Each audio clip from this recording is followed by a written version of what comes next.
엄마, 3억이면 엄마 남은 인생 10년치잖아요. 저는 앞으로 40년을 살아야 하는데. 아들이 그렇게 말했을 때 이순덕은 알았어야 했습니다. 하지만 그때는 몰랐습니다. 6개월 후 제주도 요양병원 3층 302호.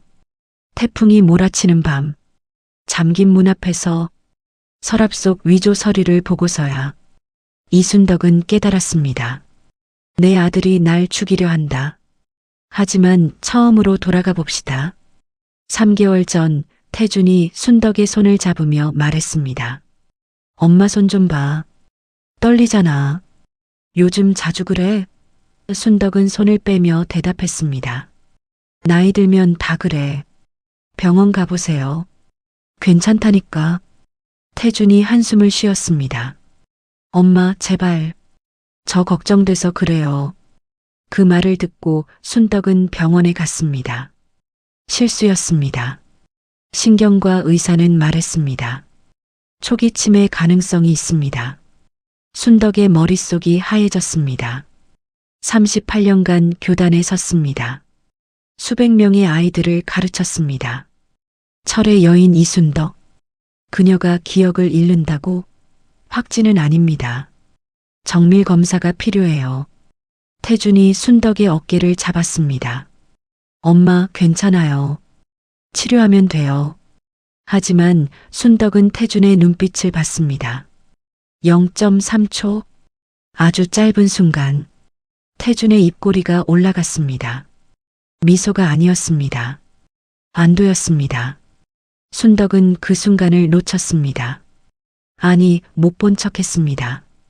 일주일 후 태준이 제안했습니다. 엄마, 제주도에 좋은 요양병원이 있대요. 단기 입원 프로그램인데 거기서 정밀 검사랑 치료 같이 받을 수 있어요. 3주 정도만 계시면 돼요. 순덕은 망설였습니다. 요양병원? 나 아직 그럴 나이 아니야. 엄마, 요양병원 아니에요. 고급 의료 휴양 시설이에요. 저랑 수진이도 주말마다 갈게요. 며느리 수진도 거들었습니다. 어머님, 저희가 알아본 곳인데 정말 좋더라고요. 바다 보이는 곳이에요. 푹 쉬시면서 검사 받으세요. 수진은 변호사였습니다. 똑똑하고 차가운 여자. 순덕은 며느리를 한 번도 좋아한 적이 없었습니다. 하지만 아들이 선택한 사람이니 받아들였습니다. 알았다. 가볼게. 순덕이 말하자 태준과 수진이 눈빛을 교환했습니다. 순덕은 그것도 봤습니다. 하지만 무시했습니다. 목요일 아침 태준과 수진이 함께 순덕을 제주공항까지 데려다 줬습니다. 엄마, 편히 쉬세요. 저희 이번 주말에 갈게요. 순덕은 비행기에 올랐습니다. 제주도 동쪽 끝 바다가 보이는 언덕에 병원이 있었습니다. 하얀 5층 건물. 깨끗하고 조용했습니다. 간호사가 안내했습니다. 어르신, 이쪽 3층 302호입니다. 방은 넓었습니다. 침대, 소파, TV, 작은 화장실. 창밖으로 바다가 보였습니다. 순덕은 짐을 풀었습니다. 옷, 세면도구, 책 몇 권, 그리고 오래된 앨범. 교직 시절 사진들이 담긴 앨범이었습니다. 첫날은 조용했습니다. 검사도 없었습니다. 간호사가 와서 혈압만 재고 갔습니다. 저녁 식사는 병실로 배달됐습니다. 미역국, 생선구이, 나물. 맛은 괜찮았습니다. 순덕은 일찍 잠들었습니다. 다음 날 금요일 오전 원장이 찾아왔습니다. 50대 남자. 얼굴은 친절해 보였지만 눈빛은 차가웠습니다. 어르신, 편히 계시죠? 오늘부터 검사 시작할 겁니다. 네, 감사합니다. 그런데 어르신, 혹시 법적 대리인 동의서 작성하셨나요? 그게 뭡니까? 치매 초기 환자분들은 법적 대리인이 필요합니다. 아드님께서 서류 작성하셨을 텐데. 순덕은 고개를 저었습니다. 그런 거 들은 적 없습니다. 원장이 미소 지었습니다. 아, 그럼 아드님이 깜빡하셨나 보네요. 괜찮습니다. 나중에 처리하시면 돼요. 원장은 나갔습니다. 순덕은 불안감이 밀려왔습니다. 뭔가 이상했습니다. 그날 오후 태풍 경보가 발령됐습니다. 제17호 태풍 나리가 제주도로 북상 중이었습니다. 간호사가 와서 말했습니다. 어르신, 태풍 때문에 오늘 오후 5시부터 모든 직원이 대피합니다. 응급 상황 대비 인력 2명만 남습니다. 어르신도 1층 대피소로 내려가셔야 해요. 순덕은 짐을 챙겼습니다. 앨범, 옷, 핸드폰. 1층으로 내려갔습니다. 넓은 홀이 있었습니다. 다른 환자들도 모여 있었습니다. 대부분 7, 80대 노인들이었습니다. 순덕은 구석 의자에 앉았습니다. 창밖으로 바람이 세차게 불기 시작했습니다. 비가 쏟아졌습니다. 오후 7시쯤 홀에 있던 환자들이 하나둘 사라지기 시작했습니다. 간호사들이 데리고 어딘가로 갔습니다. 순덕도 불려나갔습니다. 간호사가 말했습니다. 어르신 302호로 돌아가셔야겠어요. 대피소가 너무 복잡해서요. 아까는 1층에 있으라고 했잖아요. 계획이 바뀌었어요. 어서 올라가세요. 순덕은 3층으로 올라갔습니다. 복도는 텅 비어 있었습니다. 불이 깜빡거렸습니다. 비상등만 켜져 있었습니다. 순덕은 302호 문을 열었습니다. 방으로 들어갔습니다. 뒤에서 문이 닫히는 소리가 들렸습니다. 찰칵. 순덕은 돌아봤습니다. 문손잡이를 돌렸습니다. 잠겨 있었습니다. 밖에서 심장이 쿵쾅거렸습니다. 순덕은 문을 두드렸습니다. 여기요. 문 좀 열어주세요. 대답이 없었습니다. 다시 두드렸습니다. 누구 없어요? 복도는 조용했습니다. 순덕은 핸드폰을 꺼냈습니다. 신호가 없었습니다. 와이파이도 끊겼습니다. 순덕은 창문을 봤습니다. 밖은 칠흑같이 어두웠습니다. 비가 유리창을 때렸습니다. 순덕은 침대에 앉았습니다. 숨을 고르려 애썼습니다. 38년간 교장을 했습니다. 위기 상황을 수없이 겪었습니다. 학교 화재, 학생 실종, 학부모 민원. 항상 침착하게 대응했습니다. 지금도 그래야 했습니다. 당황하지 말자. 생각하자. 왜 문을 잠갔을까? 실수일까? 아니면 순덕은 방을 둘러봤습니다. 침대 밑, 옷장, 화장실. 무언가 단서가 있을까? 옷장을 열었습니다. 옷걸이만 몇 개 있었습니다. 서랍을 열었습니다. 빈 종이 몇 장, 그리고 서류 한 장. 순덕은 서류를 꺼냈습니다. 법정 대리인 동의서, 위임자 이순덕, 수임자 박태준. 내용 본인 이순덕은 치매로 인한 판단 능력 저하로 모든 재산 및 법적 권리를 아들 박태준에게 위임한다. 하단에는 순덕의 이름이 적혀 있었습니다. 하지만 서명은 없었습니다. 빈칸이었습니다. 순덕의 손이 떨렸습니다. 계속 서류를 뒤적였습니다. 두 번째 서류, 부동산 매매 계약서, 매도인 이순덕, 매수인 대성개발, 물건 서울 동작구 아파트, 3억 2천만 원. 이것도 서명란이 비어 있었습니다. 세 번째 서류, 요양병원 장기 입원 동의서, 기간 무기한, 보호자 박태준, 환자의 상태가 호전될 때까지 계속 입원. 순덕은 서류를 바닥에 떨어뜨렸습니다. 이제 이해했습니다. 아들이 자신을 여기 가둬둘 생각입니다. 치매 환자라는 명목으로. 그리고 재산을 빼돌릴 생각입니다. 순덕은 주저앉았습니다. 믿을 수 없었습니다. 아들이, 자신이 낳고 키운 아들이. 하지만 곧 기억이 떠올랐습니다. 3년 전 태준이 사업 자금이 필요하다며 돈을 빌려달라고 했습니다. 5천만 원. 순덕은 거절했습니다. 내 돈으로 해라. 엄마 돈은 엄마 노후 자금이다. 태주는 화를 냈습니다. 엄마는 저한테 아무것도 안 해주셨잖아요. 어머, 어렸을 때부터 엄마는 학교 일만 하셨어요. 저 혼자 밥 먹고 혼자 자고, 친구들은 엄마가 학교 행사에 오는데 우리 엄마는 한 번도 안 왔어요. 그런 엄마가 이제 와서 노후자금 타령이에요? 제 인생은 누가 책임져요? 순덕은 그날 아무 말도 못했습니다. 아들 말이 맞았습니다. 38년간 학교에 모든 걸 쏟아부었습니다. 퇴근도 매일 밤 9시, 주말에도 학교 행사. 태주는 항상 혼자였습니다. 할머니가 돌봤습니다. 순덕은 아들의 학교 행사에 한 번도 가지 못했습니다. 입학식도 졸업식도 운동회도 항상 엄마 바빠서였습니다. 이제 그 대가를 치르는 겁니까? 순덕은 눈물을 닦았습니다. 울 시간이 없었습니다. 생각해야 했습니다. 어떻게 빠져나갈까? 창문을 봤습니다. 3층. 뛰어내릴 수 없습니다. 문은 잠겼습니다. 핸드폰은 안 터집니다. 태풍은 계속됩니다. 아무도 구하러 오지 않습니다.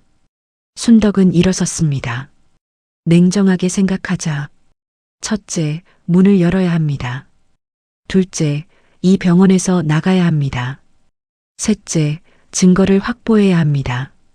순덕은 방을 다시 뒤지기 시작했습니다. 침대 밑을 봤습니다. 먼지뿐. 화장실을 봤습니다. 세면대, 변기, 샤워기, 그리고 환풍구. 작은 환풍구가 천장에 있었습니다. 순덕은 변기 뚜껑을 열어 위에 올라섰습니다.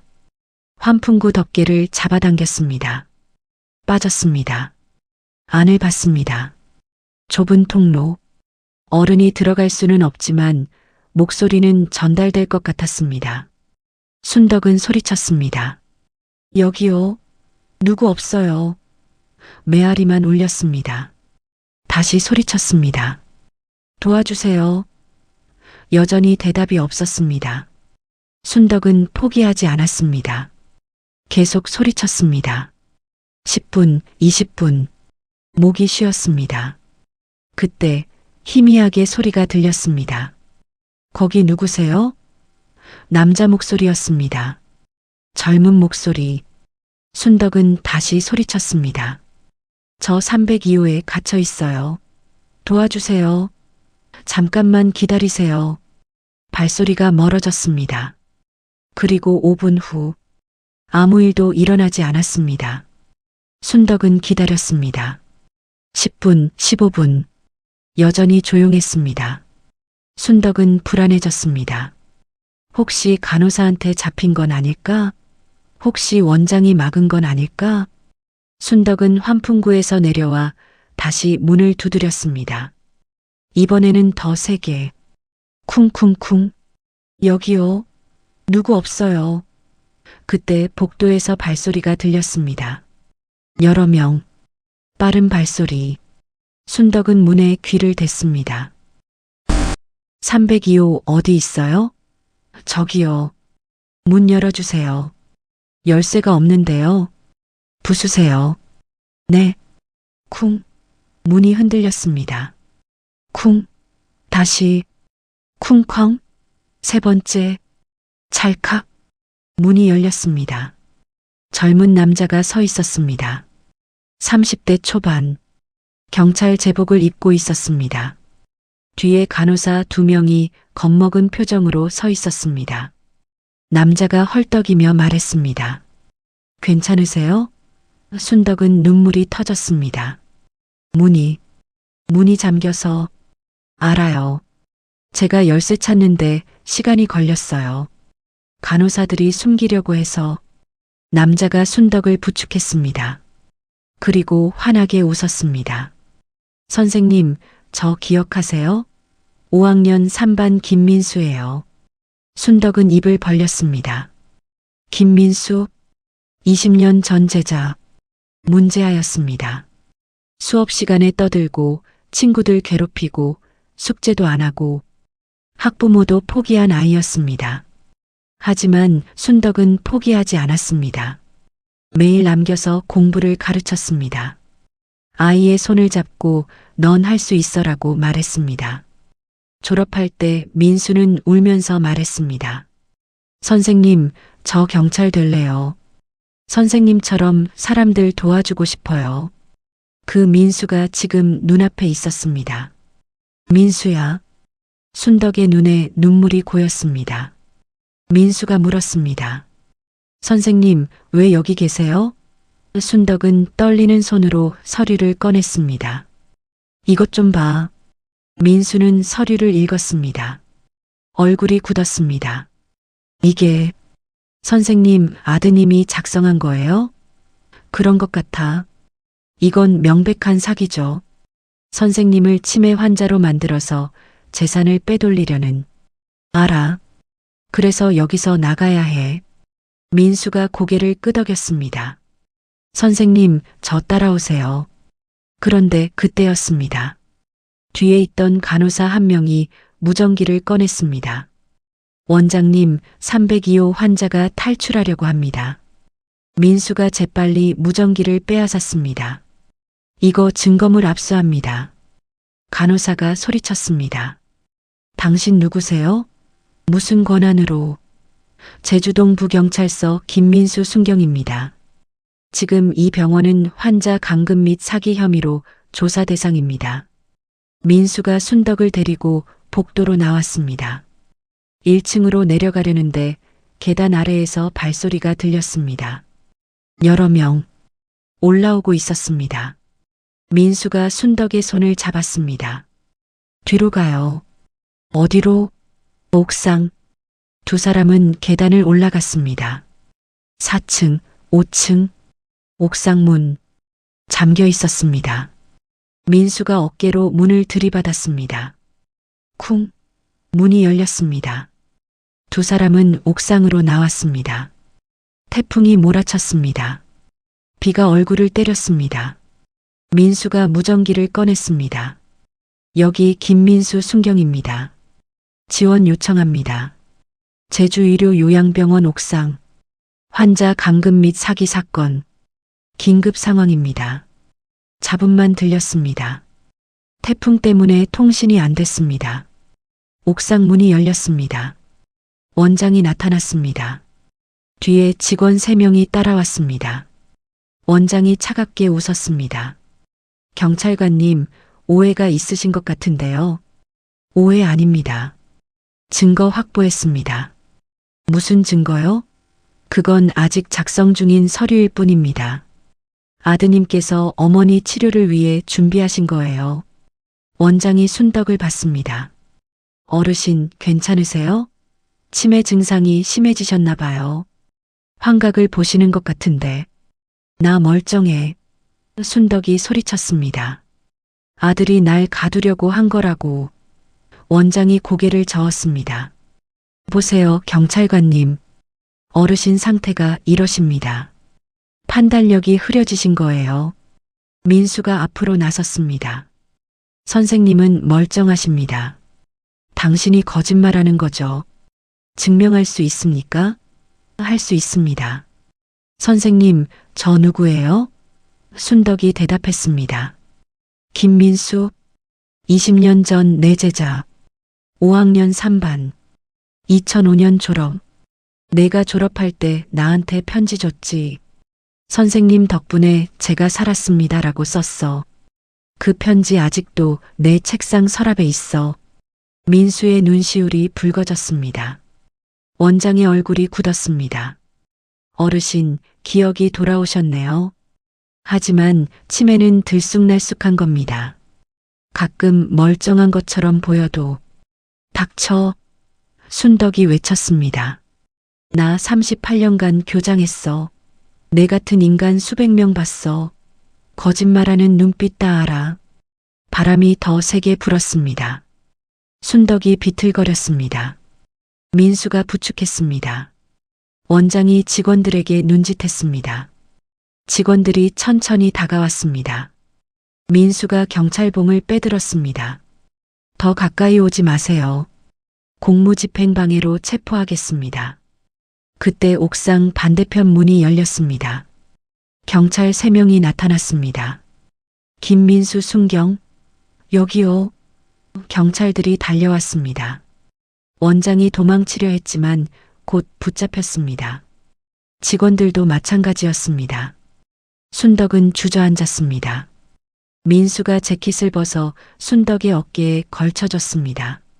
선생님, 괜찮으세요? 순덕이 울었습니다. 고맙다, 민수야. 아니에요. 선생님이 저를 살리셨잖아요. 이번엔 제가 선생님을 살린 거예요. 새벽 6시 태풍이 지나갔습니다. 경찰차가 병원 앞에 줄지어 섰습니다. 원장실에서 더 많은 서류가 발견됐습니다. 이순덕뿐만 아니라 다른 환자들의 서류도 모두 같은 패턴, 치매 진단, 법정 대리인 동의, 재산 이전. 원장과 보호자들이 공모한 사기극이었습니다. 태주는 서울에서 체포됐습니다. 수진도 함께. 두 사람은 5년 전부터 계획했다고 실토했습니다. 순덕의 재산을 가로채서 사업 자금으로 쓸 계획이었습니다. 요양병원 원장과도 짜고 있었습니다. 원장은 환자 1명당 1천만 원씩 받기로 했다고. 재판이 열렸습니다. 순덕은 증인으로 출석했습니다. 법정에서 태준과 마주쳤습니다. 태준은 고개를 숙이고 있었습니다. 판사가 물었습니다. 피해자께서는 피고인들에 대해 어떤 처벌을 원하십니까? 순덕은 입을 열었습니다. 저는 용서하고 싶습니다. 법정이 술렁였습니다. 하지만 용서와 처벌은 다릅니다. 제 아들은 법을 어겼습니다. 그에 합당한 벌을 받아야 합니다. 하지만 저는 엄마로서 그 아이를 용서하겠습니다. 1심 판결. 태주는 징역 3년 실형, 수지는 징역 2년 실형, 요양병원 원장은 징역 7년. 선고를 듣고 태준이 울었습니다. 엄마, 죄송해요. 저 정말 죄송해요.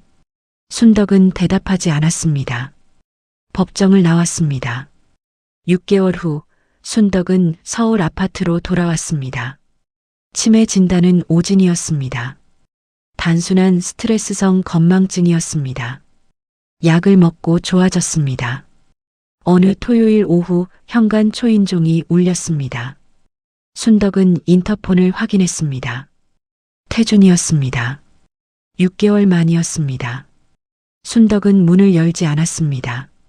엄마, 저예요. 문 좀 열어주세요. 돌아가라. 엄마, 제발요. 한 번만 얘기해요. 할 말 없다. 엄마. 태준의 목소리가 떨렸습니다. 엄마, 저 정말 잘못했어요. 용서해 주세요. 순덕은 문 뒤에서 말했습니다. 용서는 했다. 법정에서 말했잖니. 하지만 너를 다시 내 아들로 받아들일 수는 없다. 엄마, 3년 동안 교도소에서 생각해봐라. 내가 엄마한테 뭘 했는지. 그리고 출소하면 내 인생이나 제대로 살아라. 엄마 없이.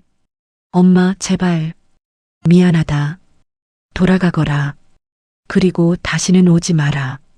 발소리가 멀어졌습니다. 순덕은 문틈으로 복도를 확인했습니다. 태준의 등이 보였습니다. 굽은 어깨, 느린 걸음. 엘리베이터에 탔습니다. 문이 닫혔습니다. 사라졌습니다. 순덕은 창가에 앉았습니다. 눈물이 흘렀습니다. 아팠습니다. 가슴이 찢어지는 것 같았습니다. 하지만 돌이킬 수 없었습니다. 어떤 선은 넘으면 안 되는 겁니다. 아들이 그 선을 넘었습니다. 현관 초인종이 다시 울렸습니다. 순덕은 눈물을 닦았습니다. 태준이 다시 온 건가? 인터폰을 확인했습니다. 민수였습니다. 손에 꽃다발을 들고 있었습니다. 순덕은 문을 열었습니다. 민수야. 선생님, 이거 드려요. 민수가 꽃다발을 건넸습니다. 이런 거 안 가져와도 되는데. 아니에요. 선생님 덕분에 제가 살았는걸요. 두 사람은 함께 식탁에 앉았습니다. 된장찌개, 제육볶음, 김치, 순덕이 직접 만든 음식들이었습니다. 민수는 맛있게 먹었습니다. 선생님, 이거 정말 맛있어요. 20년 전 급식 시간 생각나네요. 순덕이 웃었습니다. 그때가 좋았니? 네, 선생님이 계셨으니까요. 식사를 마치고 두 사람은 거실에 앉아 차를 마셨습니다. 민수가 조심스럽게 물었습니다. 선생님, 아까 아드님 오셨죠? 제가 아래에서 봤어요. 순덕은 잠시 침묵했습니다. 그래. 문 안 열어주셨어요? 응. 혹시 나중에 용서하실 생각 있으세요? 순덕은 창밖을 바라봤습니다. 글쎄, 시간이 지나봐야 알겠지. 지금은 아직 마음이 안 열려. 민수가 고개를 끄덕였습니다. 그래도 선생님은 대단하세요. 법정에서 용서한다고 하셨잖아요. 용서는 했어. 하지만 관계를 회복하는 건 다른 문제야. 그건 시간이 필요해. 선생님 외로우시진 않으세요? 순덕은 미소 지었습니다. 아니야. 너 같은 제자들이 있잖니. 민수는 눈시울이 붉어졌습니다. 선생님 감사합니다. 제 인생을 구해주셔서. 무슨 소리야? 내가 나를 구했잖니. 아니에요. 선생님이 먼저 절 구하셨어요. 20년 전에. 두 사람은 오랫동안 이야기를 나눴습니다. 과거의 추억, 현재의 삶, 미래의 꿈. 해가 저물어갈 때쯤 민수가 일어섰습니다. 선생님, 저 이제 가봐야 할 것 같아요. 그래, 조심해서 가거라. 네, 선생님. 다음 주에 또 올게요. 기다릴게. 민수가 현관을 나섰습니다. 순덕은 창문 너머로 그의 뒷모습을 지켜봤습니다. 듬직한 뒷모습이었습니다. 20년 전 그 문제아가 이제는 경찰이 되어 사람들을 지키고 있었습니다. 순덕은 뿌듯했습니다. 그날 밤 순덕은 오랜만에 일기를 썼습니다. 오늘 민수가 왔다. 20년 만에 다시 만났다. 그 아이가 나를 구했다. 어쩌면 우리는 서로를 구한 것인지도 모른다. 태주는 아직 용서하기 어렵다. 하지만 언젠가는, 시간이 지나면, 아니, 어쩌면 영원히 못 용서할지도 모른다. 그것도 괜찮다. 엄마라고 해서 모든 걸 용서해야 하는 건 아니니까. 그래도 나는 행복하다. 내 인생에 후회는 없다. 38년간 가르친 아이들이 있다. 그 아이들이 세상 어딘가에서 살아가고 있다. 그것만으로도 충분하다. 일기장을 덮었습니다. 순덕은 교직 시절 앨범을 펼쳤습니다. 첫 페이지, 1987년 첫 발령. 28살의 순덕이 교실 앞에 서 있었습니다. 어색하게 웃고 있었습니다. 뒤에 아이들이 보였습니다. 반짝이는 눈빛들. 페이지를 넘겼습니다. 1995년 교감 승진, 2005년 교장 취임, 2007년 민수의 졸업식. 민수가 순덕에게 안기고 있는 사진이었습니다. 순덕도 울고 있었습니다. 마지막 페이지, 2020년 퇴임식. 교단에서 마지막 인사를 하는 순덕. 그날 순덕은 말했습니다. 아이들이 제 전부였습니다. 제 인생에 후회는 없습니다. 그 말은 진심이었습니다. 지금도 마찬가지입니다. 순덕은 앨범을 덮고 창밖을 바라봤습니다. 서울 밤하늘에 별이 빛났습니다. 바람이 불었습니다. 차가운 바람이었지만 순덕은 춥지 않았습니다. 핸드폰이 울렸습니다. 문자였습니다. 민수였습니다. 선생님, 집 잘 들어왔어요. 오늘 정말 행복했습니다. 다음 주 토요일에 또 뵐게요. 제가 이번엔 제육볶음 해갈게요. 선생님 레시피 물어봐도 될까요? 순덕은 미소 지으며 답장했습니다. 그래. 레시피 보내줄게. 고추장은 꼭 국산으로 써야 해. 다음 주 기다릴게. 전송. 순덕은 핸드폰을 내려놓고 침대에 누웠습니다. 오랜만에 편안한 잠이 올 것 같았습니다. 악몽도 없을 것 같았습니다. 태풍도 잠긴 문도 배신도 이제 과거의 일이었습니다. 순덕은 살아남았습니다. 그리고 앞으로도 살아갈 것입니다. 당당하게. 2년 후 민수가 결혼했습니다. 신부는 초등학교 교사였습니다. 순덕은 주례를 섰습니다.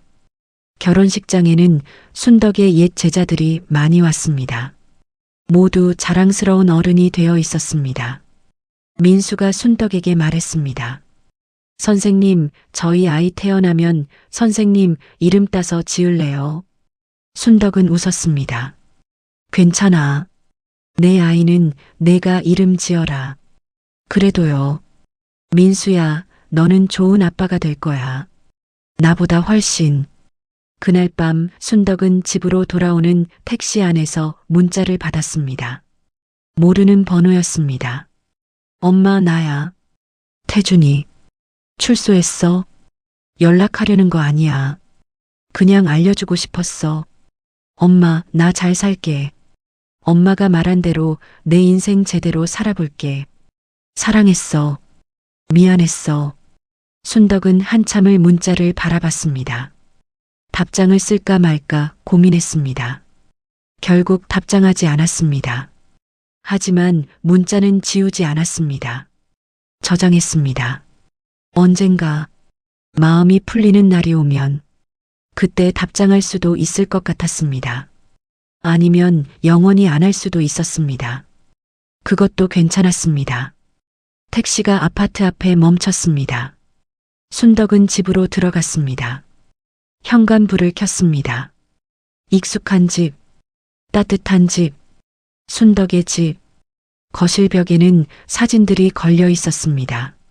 민수의 결혼식 사진, 다른 제자들과 함께 찍은 사진, 퇴임식 사진, 태준의 사진은 없었습니다.